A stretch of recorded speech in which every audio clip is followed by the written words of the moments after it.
Hi friends, in this video we are going to go over how to knit mosaic knitting using both stockinette and garter stitch.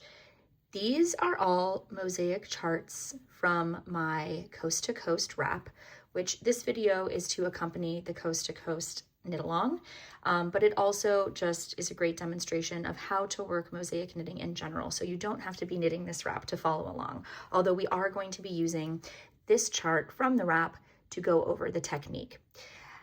Mosaic knitting is a term that was coined by Barbara Walker in the 1960s, and it's a form of slip stitch knitting that creates color work.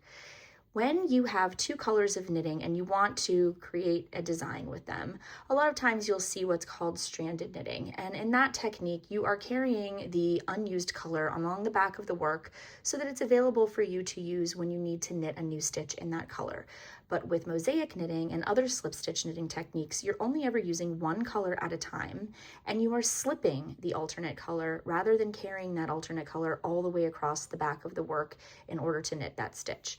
So when you look at the back of a mosaic knit piece, you have much tinier floats because those, like I said, that strand is not going across the length of those stitches. It's only going across where that stitch was slipped. So there's a lot less floats on the back of the work. It makes it a lot less tedious to work with, and I think it's a really beautiful technique that creates a little bit less bulk in fabric as well, because you don't have all those strands along the back either.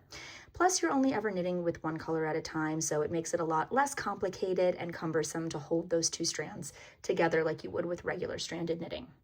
So let's dive right in. Mosaic knitting can be knit either in all stockinette, all garter stitch, or a combination of the two. So for the purposes of this wrap and this video, we're going to be talking about using both stockinette and garter stitch. As you can see, this lighter color here, Moonstone, I've only used stockinette stitches with that. So all of the stitches that are presenting on the front of the fabric are knit stitches. Whereas with this color, which is Raisin, I am using garter stitch, which means that you can see those purl bumps every other row of that color on the front of the fabric because both sides are knit. So with stockinette, for this Moonstone color, you're going to be knitting on the right side of the work and purling on the wrong side. And with this garter stitch technique with the color Raisin, you're going to be knitting on both the front and the back. So I am just going to be working up a little sample for the purposes of this video. And like I said, we'll be working on this waves chart in the pattern for the Coast to Coast wrap. So here's my little sample, and these stitches are not indicative of the Coast to Coast wrap pattern either. I just wanted to knit a little section of garter stitch and a little section of stockinette to kind of give the idea of the wrap, because the wrap does have these different textures in it before we get to that first chart. So let's take a look at the pattern. And as you can see, we knit 8 rows, and then we knit another few with the color B, then we switched to color C, and we purled 1 row of this pattern. When you're beginning a mosaic chart, you have to have a base of one of the colors. So you either want at least 1 row, sometimes 2 rows of one of the colors for your chart. So for me, I've already knit 2 rows in what I'm going to be calling color C. I'm using ivory for my color C in this little sample. And you need to have those established on the needles so that when you go to work your first row of slip stitches, you have that color to slip. Otherwise, you'd be slipping whatever the color is before that. So you have to have at least 1 row established in one of the colors to begin. And for this purposes of this little sample, I actually have 2 rows. But if you're following along with the Coast to Coast pattern, you will have just purled 1 row in your color C, and you're ready to dive into that chart.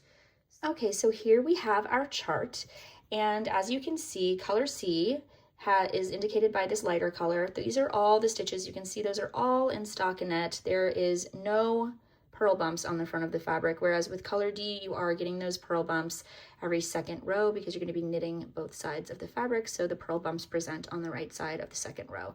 We also have some slip stitches, so you're going to be slipping some stitches with the yarn in back and some stitches with the yarn in front. You'll be slipping with the yarn in back when you're on the right side of the work so that that float is on the back side. And on the wrong side, you'll be slipping with the yarn in front because you want that also to be that float on the wrong side of the work. It might make more sense once we get started. So if you've never followed a color chart before, it's very easy. Each of these little squares represents one of the stitches. So we're going to start working across these. these are all knit stitches until we get to this first slip stitch. So I'm going to knit 1, 2, 3, 4, 5, 6, 7 stitches, and I'm going to be using color D. So I already have my color C established here, and I'm going to switch to color D. So I'll just grab that, and I'm going to knit 1, 2, 3, 4, 5, 6, 7 stitches, and now I've reached this slip stitch, and this is the slip stitch with the yarn in back. So all you do is keep your yarn in the back where it already is, and you're going to just slip that next stitch. And all stitches in mosaic knitting are stitched purlwise, so the stitches are not twisted. So your needles should be facing each other. Do not pick it up like it's a knit stitch. Pick it up like it's purl. Slip it so it's purl, just like that. And now we continue on. So the repeat ends right here. So we're only going to knit this last stitch of that repeat before we go back over here and begin at the repeat again. It's only the last 2 stitches of the row that you will pay attention to on the side of these repeat lines. So we just knit that one. So now I have to go back to the beginning of the repeat, not the beginning of the row, because again, that's our first edge stitch. And we will knit 1, 2, 3, 4, 5, 6 before we get to our next slip stitch. So 1, 2, 3, 4, 5, 6. Then I will slip that next stitch again. I have 1 more stitch of the repeat. And then just as it should line up, I have 2 stitches left, and those are my 2 edge stitches. So I will go ahead and knit those 2 stitches. Now we're on the wrong side of the work. And because we're using color D, which is knit in garter stitch, we are going to be knitting across this row again. So no purling, just knitting again. Now you can follow this chart. You saw in our right side rows, we were working from right to left. On the wrong side rows, you're going to be knitting from left to right, following the chart the opposite direction. And you'll see that the slip stitches are now with the yarn in front versus the yarn in back. However, what's great about mosaic knitting is that you actually don't have to follow the chart for the wrong side rows, because your color work has already been established on your needles. So you know exactly where you need to slip your stitches because it's going to be on that alternate color.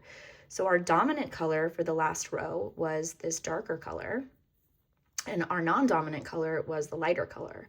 So we are just going to, once again, work those dominant stitches in knitting and slip the non-dominant color. So let's go ahead and do that. We are just going to knit down this row until we reach that slip stitch. And now we want to bring our yarn forward to slip that with yarn in front before we move it back to continue in knitting down the row until we get to the next slip stitch. So there's really no need to pay attention to the chart. In fact, for me, it makes it more confusing because I'd rather just work down the line and slip the stitches when I get to them. So again, I brought my yarn forward because this is slip with yarn in front, and then I move it back again before I continue down the rest of the row. And it's that easy. Then when we turn back to the front of our work, now we're going to switch to color C because you can see that's the dominant color. You always know the dominant color by the first stitch of the row along the right side edge. So those first 2 rows were in color D. Now we're moving to color C. So I'm going to switch colors by just twisting them at the edge there. And I'm going to be knitting 1, 2, 3, 4, 5, 6 stitches before I get to my slip stitch this time. So I'm going to knit 1, 2, 3, 4, 5, 6. Now it's time for a slip stitch, then a knit 1, and then another slip stitch to finish off that repeat. So I'm going to slip 1, knit 1, slip 1. And I've just finished 1 repeat. Now I'm going to go back to the beginning of that repeat again. So I'll knit 1, 2, 3, 4, 5 stitches before I do my slips. So I'm going to knit 1, 2, 3, 4, and 5 before I slip 1, knit 1, slip one, and then I knit the last 2 stitches here. Now there are some rules with mosaic knitting, and that is you always want to knit into the stitches that were slipped on the previous 2 rows. So that's why we couldn't do another slip stitch here, because we don't want that slip stitch to go up too tall. The slip stitches condense the fabric because you're slipping 1 stitch over 2 rows in the case of mosaic knitting, so you don't want to do it over too many more, or it would crunch that fabric down too much and this would be puckering and pulling. So you always want to make sure that you're knitting into those slip stitches on the next time you're using that dominant color. And you also, with mosaic knitting, you don't want to have a float that goes over, I think it's more than 3 or 4 stitches, because that will also tug the fabric, because there's going to be so many slip stitches in a row. So there are some rules if you want to create your own charts, but all those rules are incorporated into the ones that are part of this pattern, so you don't need to worry about that. Now, since we're in color C, and this color is knit in stockinette, we are going to be purling across this row and slipping those alternate colors. So again, I'm not even going to follow the chart. I'm just going to follow what's on my needles. So I'm going to be purling 2 stitches. Now that my yarn is already in the front, I don't have to move it anywhere because these are slipped with yarn in front on the wrong side. So I just go ahead and slip it, and then I purl. This one is a slip because it's the alternate color, and I purl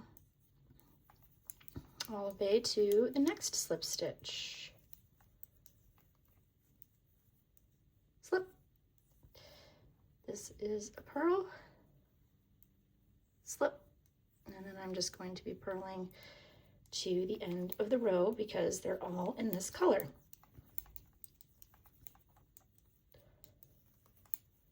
All right, let's take a look at the front of our fabric now.